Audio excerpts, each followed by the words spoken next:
This coming week, the candidates, their staffs, their families, their appointees, all will be out campaigning in one final blitz. Second only to the candidates themselves as hard-working campaigners are their wives. Carol Simpson reports. Rosalynn Carter, Nancy Reagan, Kiki Anderson. Each woman obviously believes her husband would make the best president of the United States. The American people are smart. They know Jimmy Carter's doing a good job. And he is. Whether you agree with him or not, nobody can ever question his integrity. I'm appalled that out of a country of 230 million people, we come down to the choice of a Carter and Reagan. Kiki, the wife of independent candidate John Anderson, is clearly the most outspoken and clearly the most personable wife on the campaign trail. Like Rosalynn and Nancy, she is strong, determined, and her husband's closest advisor.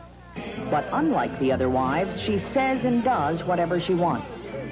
Despite polls which show Anderson has no chance of winning, Kiki refuses to let herself or John give up. And do not be discouraged. There are millions of people coming to the polls who never voted before.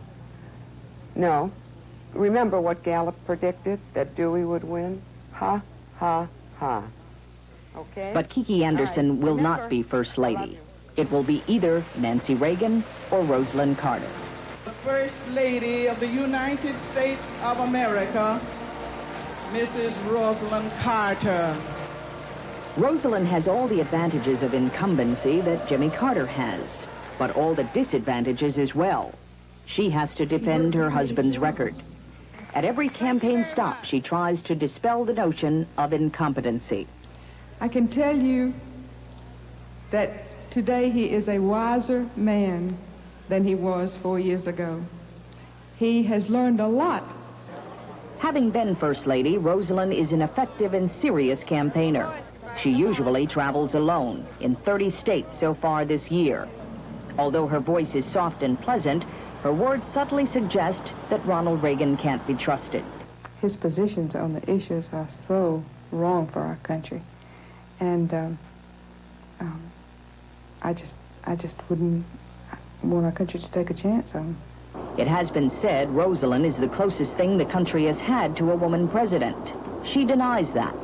But if her husband is re-elected, she will continue to play an important role in the administration. But if Ronald Reagan is elected, Nancy too will wield power, but not like Rosalynn Carter. All First Ladies are different, and her way is her way. It wouldn't be my way. Nancy Reagan is what many would consider the total woman, the perfect wife and mother. She has spent most of the campaign at her husband's side. But away from the glare of cameras, she often tells him what to say, how to say it, and when to say it. Lately, she's been upset with what she calls the Carter attacks on her husband. I'm sorry that this campaign has gotten to the point that it has and the viciousness that it has. When Nancy is with Governor Reagan, she often appears cool, detached, and submissive. But on the rare occasions when she campaigns by herself, she wins people over easily. Never before have all the candidates' wives had such important roles in the campaign. Whoever wins the election may owe his wife at least some of the credit. Carol Simpson, NBC News, Washington.